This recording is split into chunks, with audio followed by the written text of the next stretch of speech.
नमस्कार सभी शिव प्रेमियों को मंजू पंत का नमस्कार।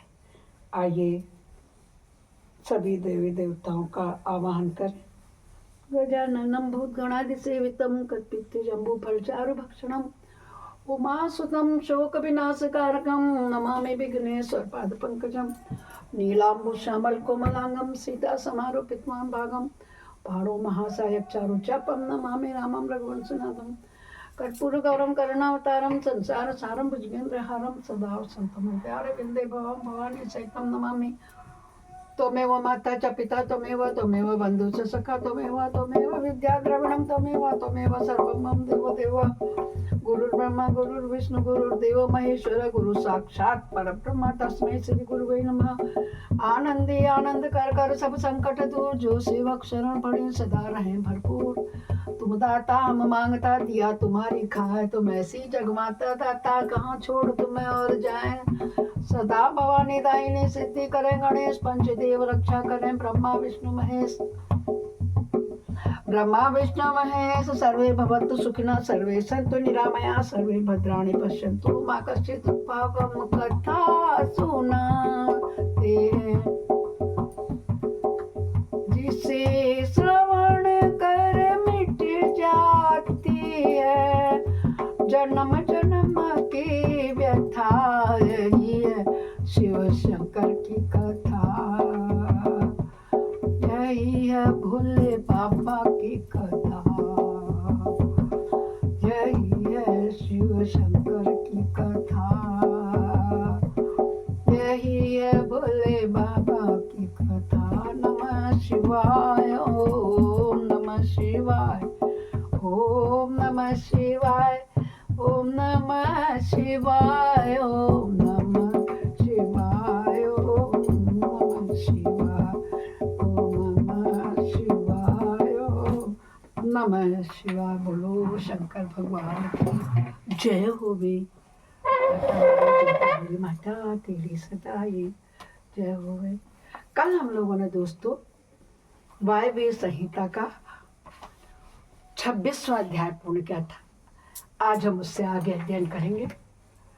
इसमें है मदरांचल पर्वत को गौरी देवी का स्वागत होगा। महादेव जी के द्वारा उनके और अपने उत्कृष्ट स्वरूप और अविच्छेद संबंध पर प्रकाश और देवी के साथ आए हुए व्याघ्र को उनका गणाध्यक्ष बनाकर अंतपुर के द्वापर पर सोमनंदी नाम से प्रतिष्ठित करना। ऋषियों ने पूछा, अपने शरीर को दिव्य गौर वर्ण से युक्त बनाकर गिरिराज कुमारी देवी पार्वती ने जब मदरांचल प्रदेश में प्रवेश किया तब वे अपने पतियों से किस प्रकार मिली? कैसे मिली अपने पति से? शिव शंकर भगवान से, मतलब कैसे मिली वो बताओ हमको। प्रवेश काल में उनके भवन द्वार पर रहने वाले गणेश्वरों ने क्या किया तथा महादेव जी ने भी उन्हें देखकर उस समय उनके साथ कैसा बर्ताव किया? वायु देवता ने कहा, जिस प्रेम गर्भित रस के द्वारा अनुरागी पुरुषों के मन का हरण हो जाता है उस परम रस का ठीक ठीक वर्णन करना असंभव है। द्वारपाल बड़ी उतावली से राह देखते थे। उनके साथ ही महादेव जी भी देवी के आगमन के लिए उत्सुक थे। जब वे भवन में प्रवेश करने लगे तब शंकित हो उन प्रेम जनित भावों से उनकी ओर देखने लगे। देवी भी उनकी ओर उन्हीं भावों से देख रही थी। उस समय उस भवन में रहने वाले श्रेष्ठ पार्षदों ने देवी की वंदना की, पर देवी ने विनय युक्त वाणी द्वारा भगवान त्रिलोचन को प्रणाम किया। वही प्रणाम करके अपने अभी उठने भी नहीं पाई थी कि परमेश्वर ने उन्हें दोनों हाथों से पकड़कर बड़े आनंद के साथ हृदय से लगा लिया। बोलो शंकर भगवान की जय। फिर मुस्कुराते हुए एकटक नेत्रों से उनके मुंह की मुखचंद्र की सुधा का पान करने लगी। फिर उनसे बातचीत करने के बाद उन्होंने पहले अपनी ओर से वार्ता प्रारंभ की। देवादिदेव महादेव जी बोले, सर्वांग सुंदरी प्रिय, क्या तुम्हारी वह मनोदशा पूर्ण हो गई है जिसके रहते तुम्हारे क्रोध के कारण मुझे अनुनय देने का कोई भी उपाय नहीं सूझ सकता? यदि साधारण लोगों की भांति हम दोनों में भी एक दूसरे के अप्रिय का कारण विद्यमान है तब तो इस चराचर जगत का नाश हो चुका समझना चाहिए। मैं अग्नि के मस्तक पर स्थित हूँ और तुम सोम के मस्तक पर। हम दोनों से ही यह अग्नि सोमनाथ तक जगत प्रतिष्ठित है। जगत के हित के लिए इच्छा से शरीर धारण करके विचरने वाले हम दोनों के वियोग में यह जगत निराधार हो जाएगा। इसमें शास्त्र और युक्ति से निश्चिंत किया हुआ दूसरा हेतु भी है। यह स्थावर जंगम रूप जगत धारण वाणी और अर्थ में ही है। तुम साक्षात वाणी में अमृत हो और मैं अर्थ में परम उत्पन्न उत्तम अमृत हो। ये दोनों अमृत एक दूसरे से विलग कैसे हो सकते हैं? तुम मेरे स्वरूप का बोध कराने वाली विद्या हो और मैं तुम्हारे लिए एक विश्वासपूर्ण बोध से जानने योग्य परमात्मा हूँ। हम दोनों क्रमशः विद्यात्मा और वेदात्मा हैं, फिर हम भी वियोग कैसे होना, उसका कैसे संभव है? मैं अपने प्रयत्न से जगत की सृष्टि और संहार नहीं करता, एकमात्र आज्ञा से ही सबकी सृष्टि संहार प्राप्त होते हैं। वह अत्यंत गौरवपूर्ण आज्ञा तुम ही हो। ऐश्वर्य का एकमात्र सार आज्ञा शासन है, क्योंकि वही स्वतंत्रता का लक्षण है। आज्ञा से युक्त होने पर मेरा ऐश्वर्य ऐसा होगा। हम लोगों का एक दूसरे से विलग होकर रहना भी कभी भी संभव नहीं है। देवताओं के कार्य की सिद्धि के उद्देश्य से ही मैंने उस दिन लीला पूर्वक व्यंग वचन कहा था। तुम्हें भी तो यह बात अज्ञात नहीं थी, फिर तुम कुपित होकर कैसे हो गई? अतः यही कहना पड़ता है कि तुमने मुझ पर भी जो क्रोध किया था वह त्रिलोकी की रक्षा के लिए किया था, क्योंकि तुम में ऐसी कोई बात नहीं है जो जगत के प्राणियों को अनर्थ करने वाली हो। इस प्रकार प्रिय वचन बोलने वाली साक्षात परमेश्वरी शिव के प्रति श्रृंगार रस के सारभूत भावों की प्राकृतिक जन्मभूमि देवी पार्वती अपने पति की कही हुई यह मनोहर बात सुनकर उसे सत्य जानकर रह गई। लज्जावश कोई उत्तर न दे सकी। केवल कौशिकी के यश का वर्णन छोड़ करके और कुछ उन्होंने नहीं कहा। देवी ने कौशिकी के विषय में जो कुछ कहा उसका वर्णन सुनो। क्या बोली गौरा पार्वती? शंकर जी से बोली, हे भगवान, मैंने जिस कौशिकी की सृष्टि की है उसे क्या आपने नहीं देखा? वैसी कन्या न तो इस रूप में हुई है और न होगी।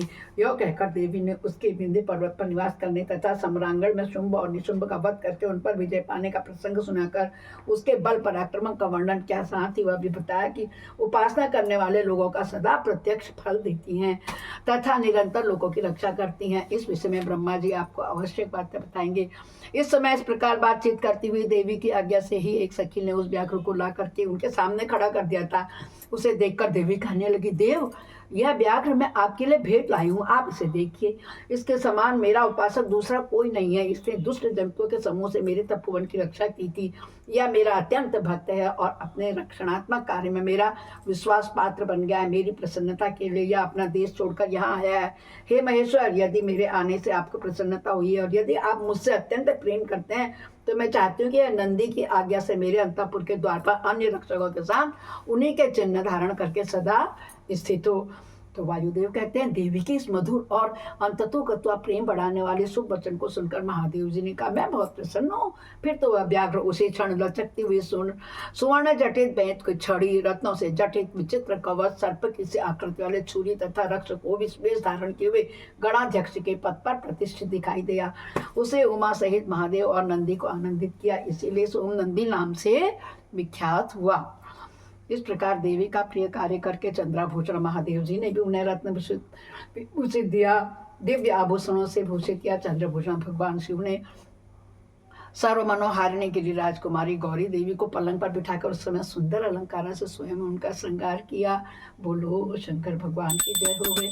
अग्नि और सोम के स्वरूप का विवेचन तथा जगत के अग्नि सोमा का प्रतिपादन देखिए। क्या पूछा ऋषियों ने पूछा, हे प्रभु, पार्वती देवी का समाधान करते हुए महादेव जी ने यह बात क्यों कही कि संपूर्ण विश्व अग्निमोषात्मक एवं वाग अर्थात्मक ऐश्वर्य का सार एकमात्र आज्ञा ही है और आज्ञा तुम हो। अतः इस विषय में हम क्रमशः यथार्थ बातें सुनना चाहते हैं। वायुदेव बोले, महर्षियों, रुद्रदेव का जो घोर तेजोमय शरीर है उसे अग्नि कहते हैं और अमृत में जो सम्मिलन है उसको शक्ति का स्वरूप है, क्योंकि शक्ति का शरीर शांति कारक है। जो अमृत है वह प्रतिष्ठा नामक कला है और जो तेज है वह साक्षात विद्या नामक कला है। संपूर्ण सूक्ष्म भूतम है वे दोनों रस और तेज हैं। तेज की वृत्ति तो दो प्रकार की है, एक स्वरूपा है और दूसरी अग्निरूपा है। इसी तरह रस वृत्ति भी दो प्रकार की है, एक सोम रूपिणी और दूसरी जल रूपिणी। तेज विद्युत आदि के रूप में उपलब्ध होता है तथा रस मधुर आदि के रूप में। तेज और रस के भेदों ने इस चराचर जगत को धारण कर रखा है। अग्नि से अमृत की उत्पत्ति होती है और अमृत रूप घी से अग्नि की वृद्धि होती है। अतः अग्नि और सोम की दी हुई आहुति जगत के लिए हितकारक होती है। शस्य संपत्ति भविष्य का उत्पादन करती है, वर्षा शस्य को बढ़ाती है। इस प्रकार वर्षा से ही भविष्य का प्रादुर्भाव होता है, जिससे यह अग्निशोत्मात्मक जगत टिका हुआ है। अग्नि वहां तक ऊपर को प्रज्वलित होता है जहां तक सोम संबंधी परम अमृत विद्यमान है और जहां तक अग्नि का स्थान है वहां तक सोम संबंधी अमृत नीचे को झरता है। इसीलिए कालाग्नि नीचे है और शक्ति ऊपर है। जहां तक अग्नि है उसकी गति ऊपर की ओर है और जल का आप्लावन है, उसकी गति नीचे की ओर है। आधार शक्ति ने ही इस गर्भग्नि कालाग्नि को धारण कर रखा है तथा निम्नगामी सोम शिव शक्ति के आधार पर प्रतिष्ठित है। शिव ऊपर है और शक्ति नीचे है तथा शक्ति ऊपर है और शिव नीचे है। इस प्रकार शिव और शक्ति ने यहाँ सब कुछ व्याप्त कर रखा है। बारंबार अग्नि द्वारा जलाया हुआ जगत भस्म सात हो जाता है। यह अग्नि का वीर्य है। भस्म को ही अग्नि का वीर्य कहते हैं। जो इस प्रकार भस्म के श्रेष्ठ स्वरूप को जान करके अग्नि इत्यादि मंत्रों द्वारा भस्म से स्नान करता है, वह बधा हुआ जीव पास से मुक्त हो जाता है। अग्नि के वीर्य रूप भस्म को सोम ने अयोग्य युक्ति के द्वारा फिर आप्लावित किया था, इसलिए वह प्रकृति के अधिकार में चला गया। यदि योग युक्ति से शाक्त अमृत वर्षा के द्वारा उस भस्म का सब और आप्लावन हो तो प्राकृतिक अधिकारों का निवृत्त कर देता है। अतः इस तरह का अमृत प्लावन सदा मृत्यु पर विजय पाने के लिए ही होता है। शिवाग्नि के साथ शक्ति संबंधी अमृत का स्पर्श होने पर जिसने अमृत का आप्लावन प्राप्त कर लिया उसकी मृत्यु कैसे हो सकती है? जो अग्नि के इस गुह्य स्वरूप को तथा पूर्वोक्त अमृत प्लावन को ठीक ठीक जानता है वह अग्नि सोमात्मक जगत को त्याग कर फिर यहाँ जन्म नहीं लेता है। जो शिवाग्नि से शरीर को दुग्ध करके शक्ति स्वरूप सोमामृत से योग मार्ग के द्वारा इसे आप्लावित करता है वह अमृत स्वरूप हो जाता है। इसी अभिप्राय को हृदय में धारण करके महादेव जी ने संपूर्ण जगत को अग्नि सोमात्मक कहा था। उनका यह कथन सर्वथा स्थित है। बोलो शंकर भगवान की जय। अब हम उसके आगे का अध्याय पढ़ना है जहाँ की जगत वाणी और अर्थ रूप है इसका प्रतिपादन बताया गया है। ध्यानपूर्वक सुनिएगा जरा प्रेम और श्रद्धा के साथ। वायु देवता कहते हैं महर्षियों अब यह बता रहा हूं कि जगत की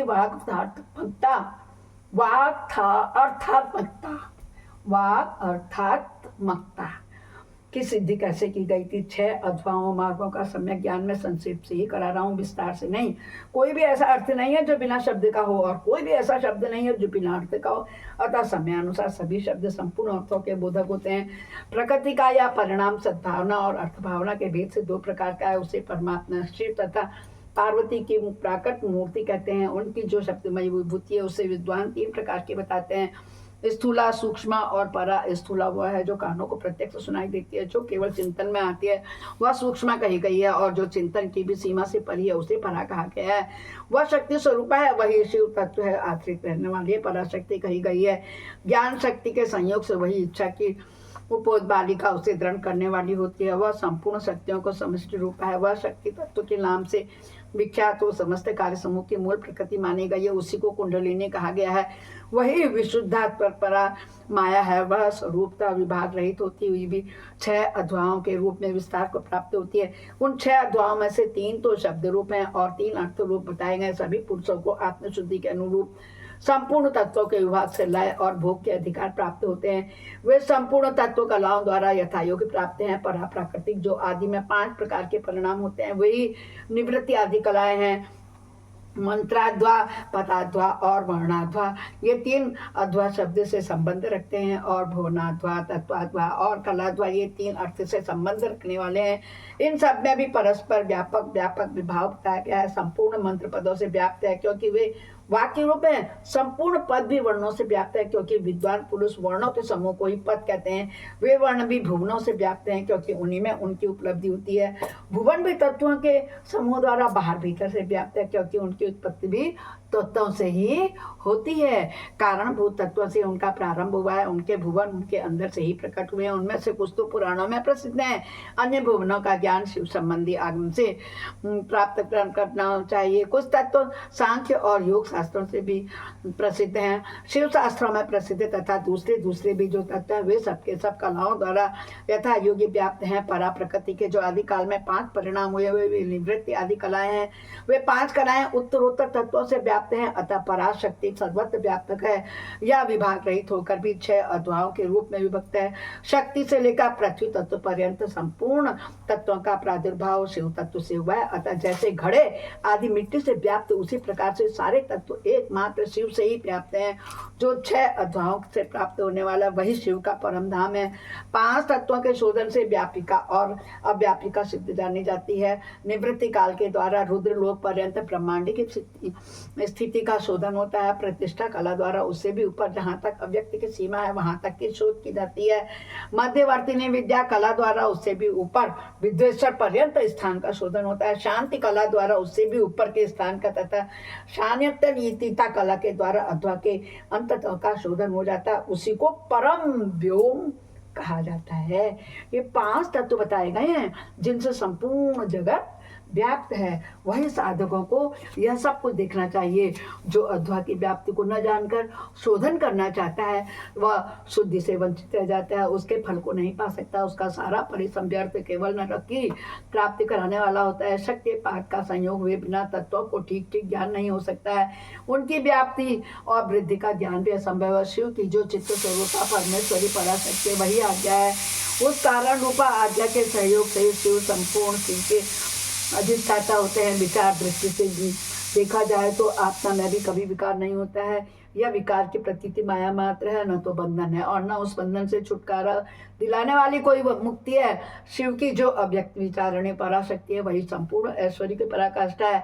वह उन्हीं के समान धर्म वाली है और विशेषता उनके उन विलक्षणों भावों से युक्त है। उसी शक्ति के साथ शिव गृहस्थ बने हुए हैं और वह भी सदा उन शिव के साथ उनकी गृहिणी बनकर के रहती हैं। जो प्रकृति जन्य जगत रूप कार्य वही उन शिव दंपति की संतान है। शिव कर्ता है और शक्ति कारण है। यही उन दोनों का भेद है। वास्तव में एकमात्र साक्षात शिव ही 2 रूपों में स्थित है।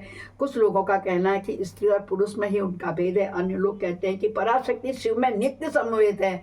जैसे प्रभा सूर्य से भिन्न नहीं है उसी प्रकार चिंता स्वरूपिणी पराशक्ति शिव से भिन्न नहीं है।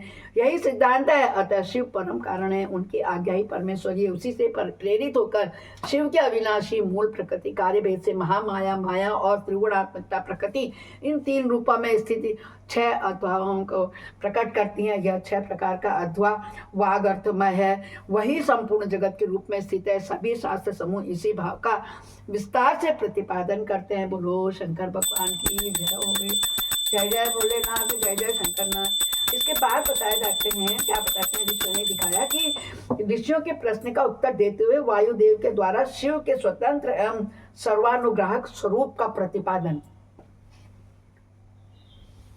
आप सुनेंगे, आपको बहुत आनंद आएगा।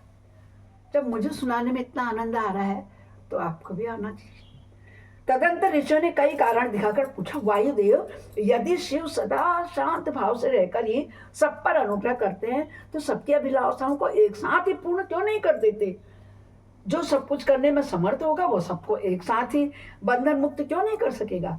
यदि कहें तो अनादिकाल से चले आ रहे सबके विचित्र कर्म अलग अलग हैं, अतः सबको एक समान फल नहीं मिल सकता।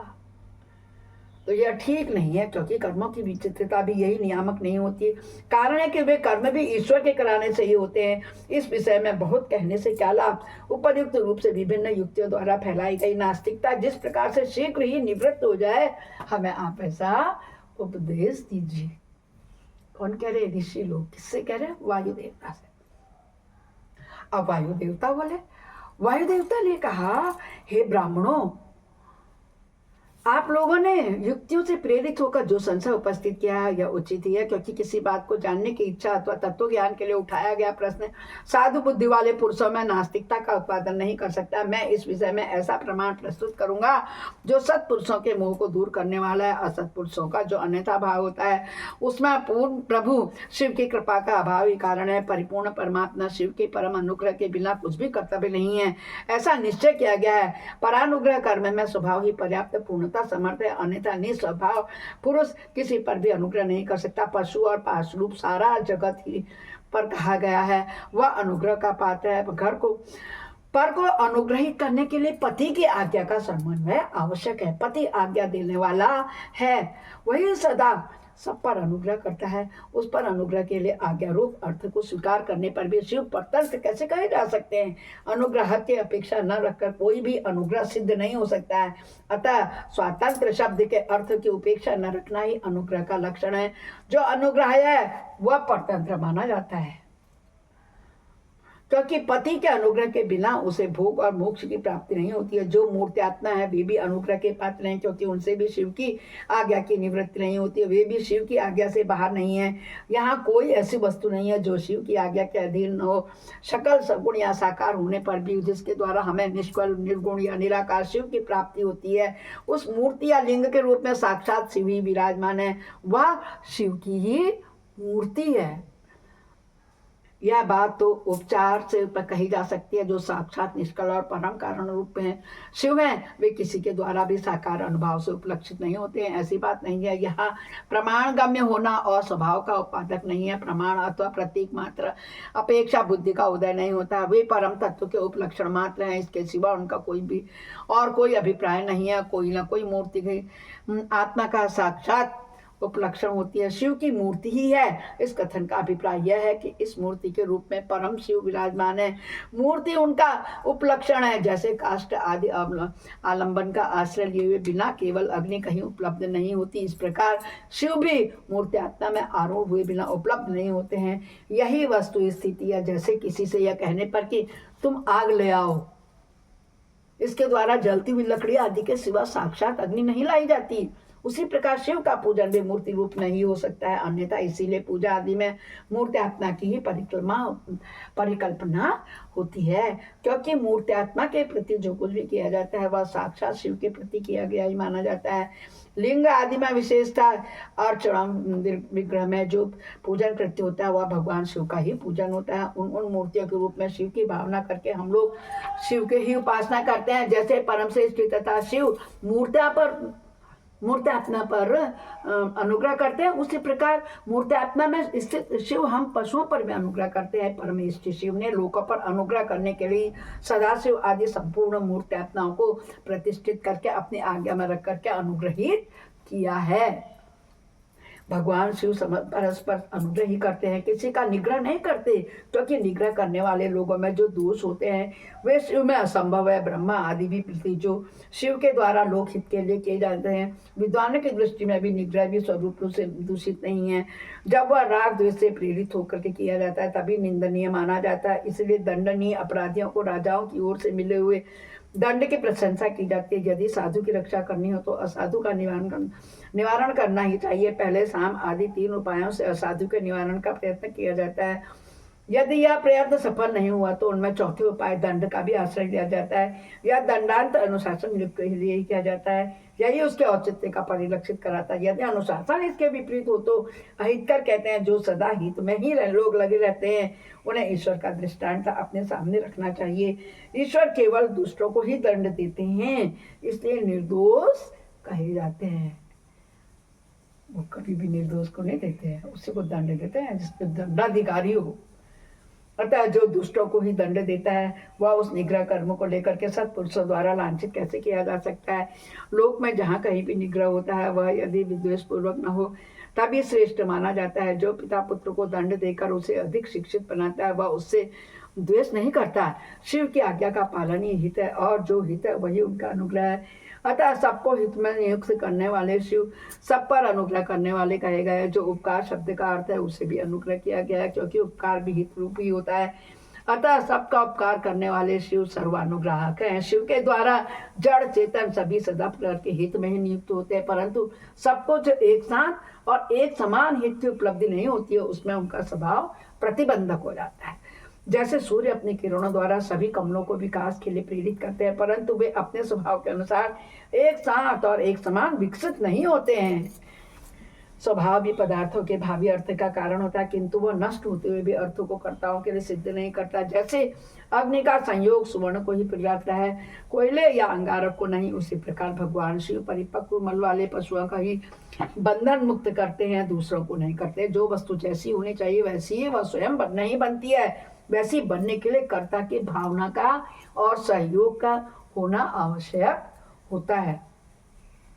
कर्ता की भावना के ऐसा होना संभव ही नहीं, अतः कर्ता सदा स्वतंत्र होता है।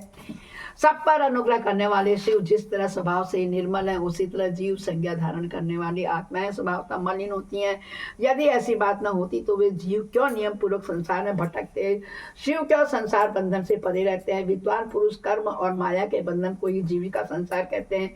यह बंधन जीव को ही प्राप्त होता है, शिव को नहीं होता। इसमें कारण है जीव का स्वाभाविक मल, वह कारणभूत मल जीवों का अपना स्वभाव ही है, आगंतुक नहीं है। यदि आगंतुक होता तो किसी भी कारण से बंधन मुक्ति प्राप्त हो जाता है। जो यह हेतु है वह एक है, क्योंकि सब जीवों का स्वभाव एक सा है, तथापि सब में एक सा आत्मभाव है।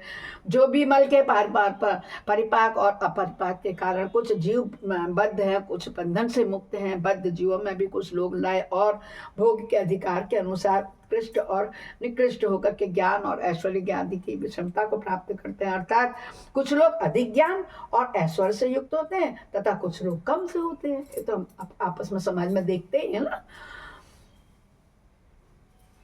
कोई मूर्त्यात्मा होते हैं और कोई साक्षात शिव के समीप चलने वाले होते हैं। मूर्त्यात्माओं में कोई तो शिव स्वरूप ही छहों अध्वाओं के ऊपर स्थित होते हैं, कोई अध्वाओं के मध्य मार्ग में महेश्वर होकर के, और कोई निम्न भाग में रुद्र रूप से स्थित होते हैं। और शिव के समीप प्रति स्वरूप में ही माया से परे होने के कारण उत्कृष्ट, मध्यम और निकृष्ट के भेद से 3 श्रेणियां होती है। वहाँ निम्न स्थान में आत्मा की स्थिति है, मध्य स्थान में अंतरात्मा की स्थिति है, और जो सबसे उत्कृष्ट श्रेणी का स्थान है उसमें परमात्मा की स्थिति है। यही क्रम से ब्रह्मा, विष्णु और महेश्वर कहलाते हैं। कोई वसु जीव परमात्मा पद का अवसर लेने वाले होते हैं, कोई अंतरात्मा पद का और कोई आत्म पद पर प्रतिष्ठित होते हैं। भगवान शिव तो अनायास ही समस्त पशुओं के बंधन से मुक्त करने में समर्थ है, फिर वे उन्हें बंधन में डाले रखकर क्यों दुख देते हैं, ऐसा विचार कर या संदेह नहीं करना चाहिए, क्योंकि सारा संसार दुख रूप ही है। ऐसा विचारों होना का निश्चिंत सिद्धांत है। जो स्वभावतः दुखमय है वह दुख रहित कैसे हो सकता है। स्वभाव में उलटफेर नहीं हो सकता। वैद्य की दवा से रोग नहीं होता है, वह रोग पीड़ित मनुष्य अपनी दवा से सुखपूर्वक उद्धार कर देता है। इसी प्रकार जो स्वभावतः मलिन और स्वभाव से ही दुखी है, उन पशुओं को अपने अज्ञान रूपी औषधि देकर शिव दुख से छुड़ा देते हैं। रोग होने पर भी वैद्य कारण नहीं है, परंतु संसार की उत्पत्ति में शिव कारण है। अतः रोग और वैद्य के दृष्टांत का शिव और संसार के दृष्टांत में समानता नहीं है, इसीलिए इसके द्वारा शिव पर दोषारोपण नहीं किया जा सकता है। जब दुख स्वभाव सिद्ध है तब शिव उसके कारण कैसे हो सकते हैं। जीवों में तो जो स्वाभाविक मल है वही उन्हें संसार के चक्र में डालता है। संसार का कारण भूत जो मल, अचेतन माया आदि है, वह शिव का सानिध्य प्राप्त किया बिना स्वयं चेष्टाशील नहीं हो सकता। जैसे चुंबक मणि लोहे का सानिध्य पा करके ही उपकारक होता है ना, लोहे को खींचता है, उस प्रकार शिव भी जड़ माया आदि का सानिध्य पाकर ही उसके उपकारक होते हैं और उसे सचेष्ट बनाते हैं। उनके विद्यमान सानिध्य का अकारण टाया नहीं जा सकता। अतः जगत के लिए जो सदा अज्ञात है वे शिव ही इसके अधिष्ठाता है। शिव के बिना यहाँ कोई भी प्रवृत्त नहीं होता है, उनकी आज्ञा के बिना एक पत्ता भी नहीं हिलता है। उनसे प्रेरित होकर ही यह सारा जगत विभिन्न प्रकार की चेष्टाएं करता है तथा वे शिव कभी मोहित नहीं होते हैं। उनकी आज्ञा रूपिणी जो शक्ति है वही सबका नियंत्रण करती है, उसका सब उन्मुख है। उसी ने सदा इस संपूर्ण दृश्य पंच का विस्तार किया है, तथापि उसके दोष से शिव दूषित नहीं होते। जो दुर्बुद्धि मानव मोहवश इसके विपरीत मान्यता रखता है वह नष्ट हो जाता है। शिव की शक्ति के वैभव से ही सारा संसार चलता है तथा इसमें शिव दूषित नहीं होते हैं। इसी समय आकाश से शरीर की वाणी सुनाई देती है, वी सत्यम ओम अमृतम सौम्यम। इन पदों का वहाँ स्पष्ट उच्चारण हुआ, उसे सुनकर सब लोग बहुत प्रसन्न हुए। उनके समस्त संशयों का निवारण हो गया तथा उन मुनियों ने विस्मित प्रभु पवन देव को प्रणाम किया। इस प्रकार उन मुनियों को संदेह रहित करके भी वायुदेव ने यह नहीं माना कि उन्हें पूर्ण ज्ञान हो गया। इनका ज्ञान भी अभी प्रतिष्ठित नहीं हुआ है, ऐसा समझ कर वे इस प्रकार बोले। वायुदेव, क्या कहा वायुदेवता ने? मुनियों, परोक्ष और अपरोक्ष के भेद से ज्ञान 2 प्रकार का माना गया है। परोक्ष ज्ञान का अस्थिर कहा जाता है और अपरोक्ष ज्ञान को सुस्थिर युक्तिपूर्ण उपदेश से जो ज्ञान प्राप्त होता है उसे विद्वान पुरुष मोक्ष परोक्ष कहते हैं। वही श्रेष्ठ अनुष्ठान अपरोक्ष हो जाएगा। अपरोक्ष ज्ञान के बिना मोक्ष नहीं होता है, ऐसा निश्चय करके तुम लोग आलस्य रहित हो श्रेष्ठ मनुष्य अनुष्ठान की सिद्धि के लिए प्रयत्न करो। बोलो शंकर भगवान की जय हो गई। जय जय शंकर भगवान की जय हो गई।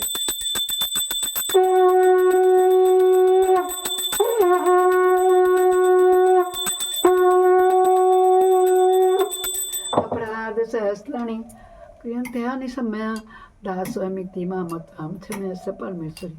आवाहनं न जानामि, न जानामि विसर्जनं, पूजां च न जानामि, क्षम्यतां परमेश्वरी। मंत्रेणं क्रियाहीनं भक्तिहीनं सुरेश्वर यद पूजितं मया देवी परिपूर्णं सदा।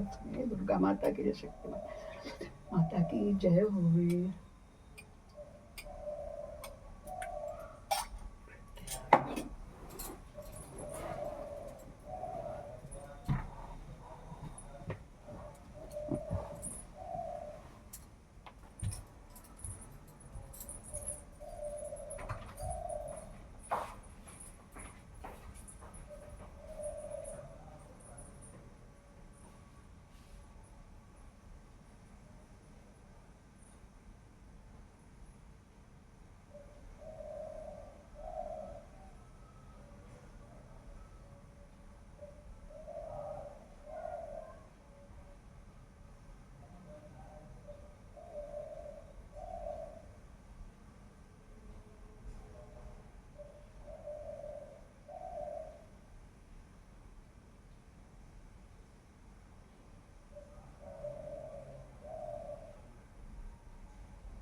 यार, देख मत थोड़ा सा।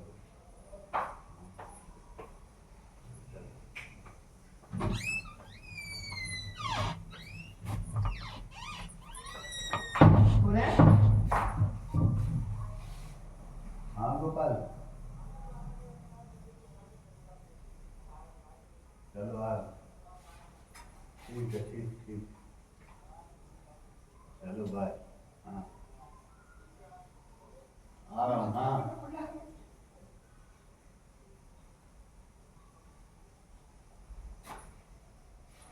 चलो मम्मी का फोन कर दिया होगा।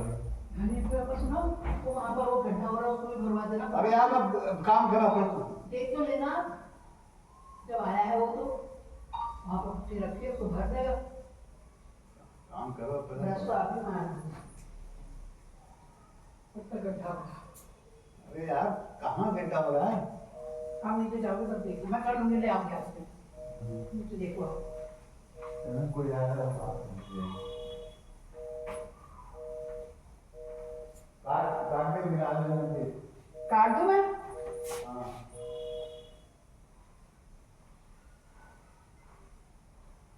कहाँ गड्ढा हो रहा है? मट्टी वहाँ पर गड्ढा हो रहा है। आप देखो वो नहीं। कहाँ पे? हाँ जाओ, कूड़े की बाल्टी के पास देखो, ऊपर जाओ, ऊपर देखो, आंखें ऊपर करो। कहाँ? अरे छोड़ो यार। हेलो, क्या हाल चाल है? बाकी बात ठीक है? तो हम बेटा है, ट्राई करा, ब्रश करना है, ब्रश करना है आप। हाँ, ठीक है, देखा मैंने, देखा अब आना, अब आना है,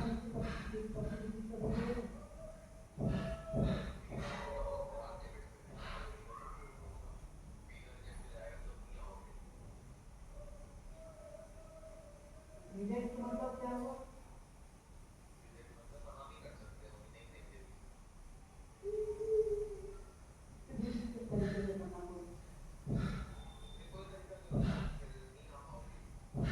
एकदम से थोड़ा सा दूसरा रिजेक्ट कर देना,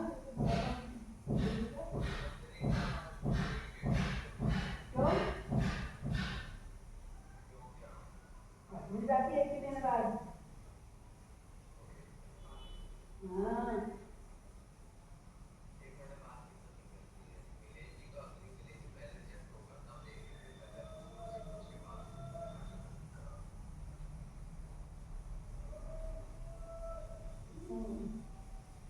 जैसे ही रिजेक्ट होगा मैं तेरे को फोन पे बता दूंगी, वैसे दूसरा कर देना।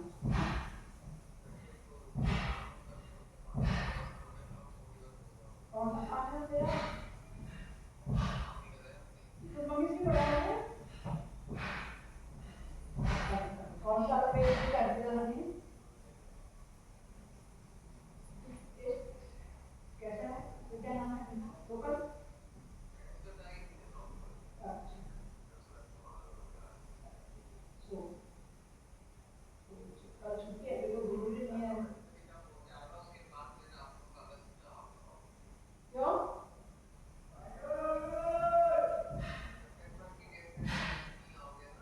क्या जरूरी नहीं है?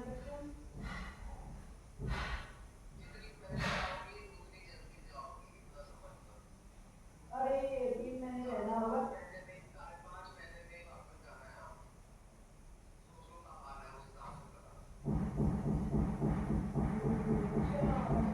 जून में जाऊंगी, जून में किसी करोड़ को लिखा हुआ, जून जुलाई अगस्त सितंबर अक्टूबर। हाँ,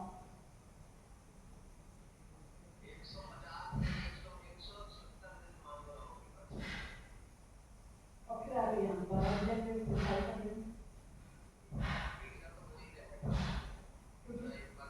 तो आधी है, रखना आधी है, और फिर चली जाती है।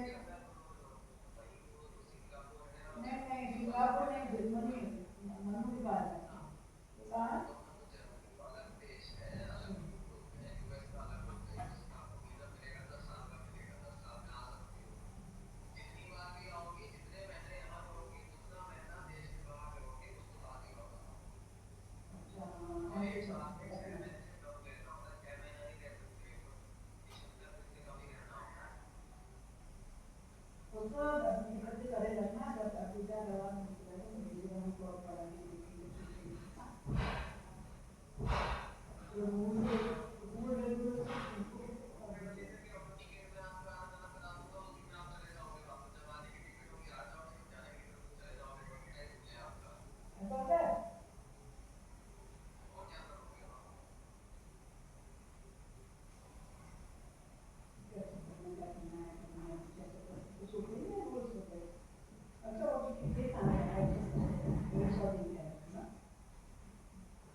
छैनी कहाँ है? छैनी है छैनी एरी कैसे छैनी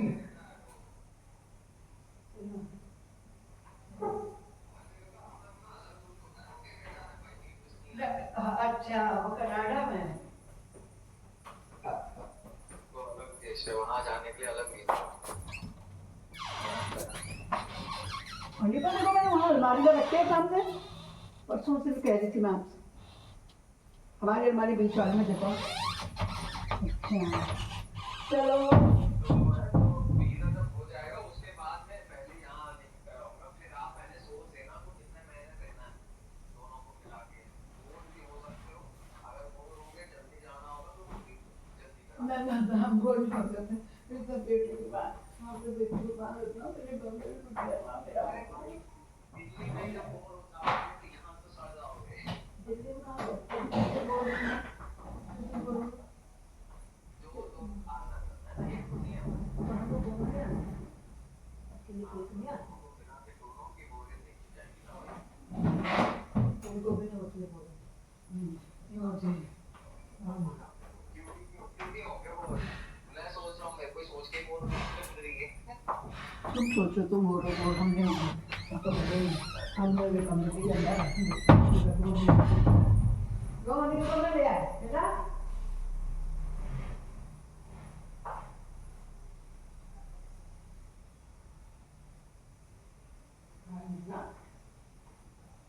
चलो दवाई खा ली।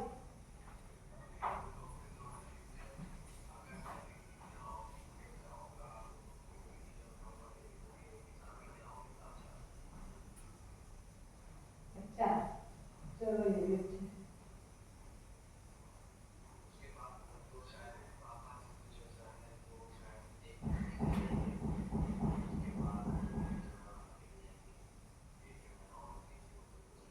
उनकी नौकरी है ना।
हम जब गाँव में और हम लोग आ गए थे दिल्ली से हमारे पास है और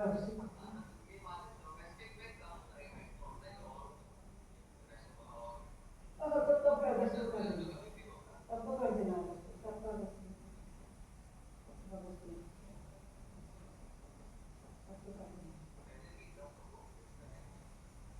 विजयपुर की क्या कारण है जिसने हमको नहीं हमको कभी भी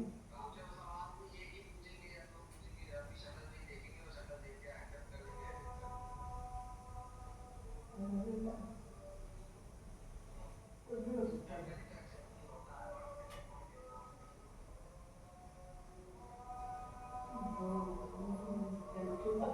में याद बहुत अच्छी बात बताती थी हम जब हैदराबाद से आते थे हमारी वो नवाबी के कारण हमारी शायद बहुत ये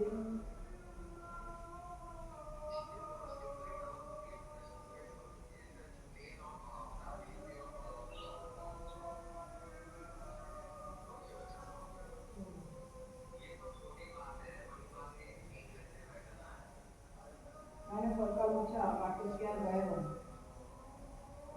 तो कह क्या आपने जानी सही बोल वो कुछ हो क्या रहा था, मैंने कहा ना हमको तो क्या मतलब जैसे मान्या खाती थोड़ा रो रहा है मुझे लगता है हम इसी स्थिति में है कि उसकी कहना है ये उसको बता हम बता दो पूछा लगे तो उसको वगैरह क्या परेशानी है उसमें वो सो जाना उसमें उतना खाना पीना है तो मतलब बताई नहीं हुआ खाना से लेकर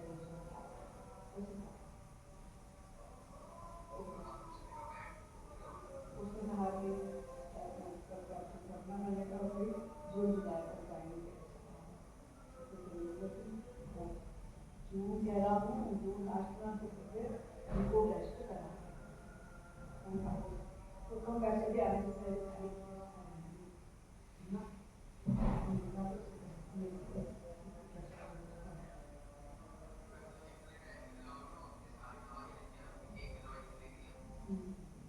कोई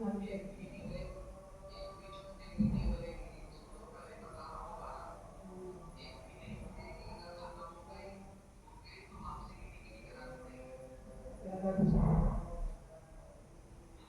क्या दर्द सहो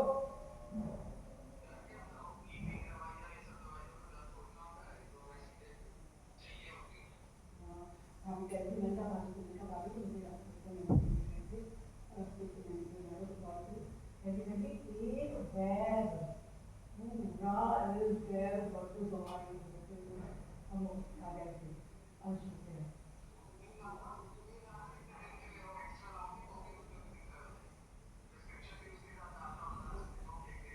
हाँ वो तो अच्छा ही था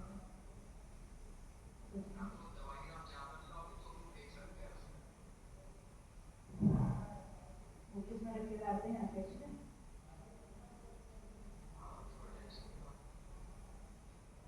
पैरा नहीं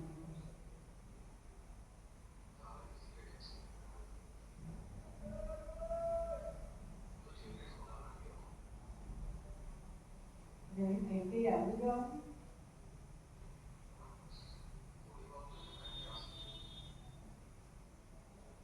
वो खतरा थोड़ी होता होगा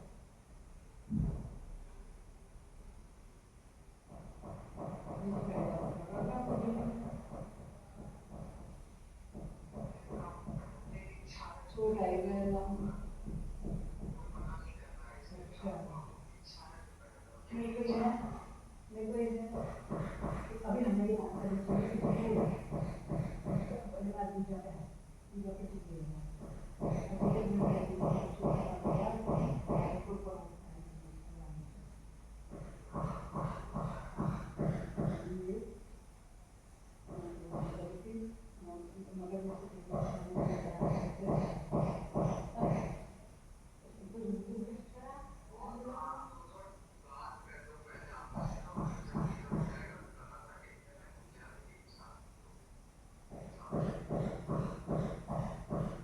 मुझे और तो कोई परेशानी नहीं होगी कहाँ की हो जाएगी क्योंकि ये पेस्ट हो जाएगा ना तो निकल जाता है इंसानों से कपड़े करके पेस्ट हो जाएगा तब मैं देख करके आ जाऊँगी तो इसलिए उसका वीडियो कह रहा था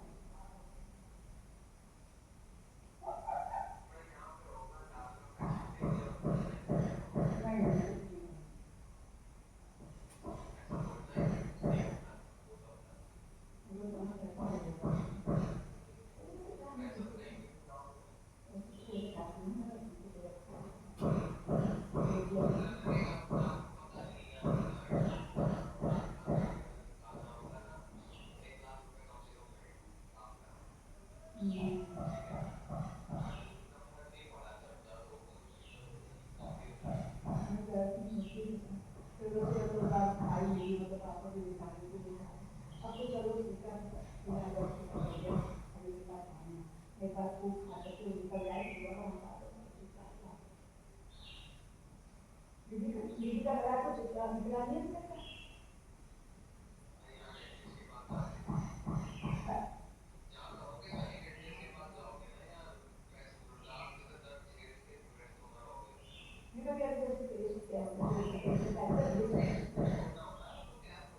हाँ वो निकल गई तो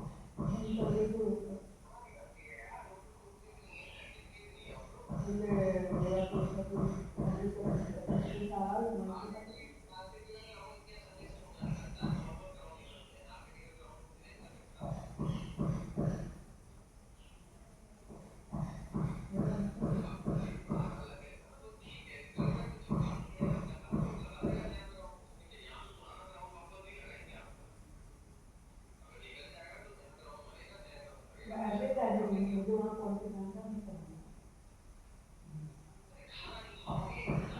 खाना खाने के बाद खाना खाने के बाद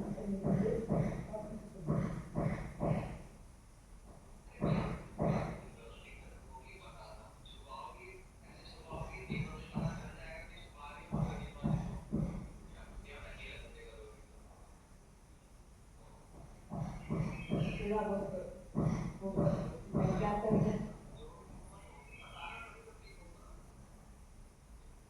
चलो ठीक है, हाँ तो देता रहता है मेरे को तो हर नींद लगती है।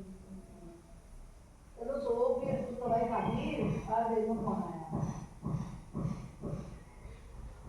बेटा बाय बाय बाय बाय चलो मैं सुबह बात करती बाय बाय बाय बाय। तो देखो टीचर क्या आई थी। अरे ये वाली रजाई है तुम्हारे यहाँ। बाय सो जाओ बेटा, बहुत देर हो गई करता है बाय। श्री कृष्णा नमः, श्री कृष्णा नमः। बाय। पापा के दोस्त का फोन आ रहा है। बाय।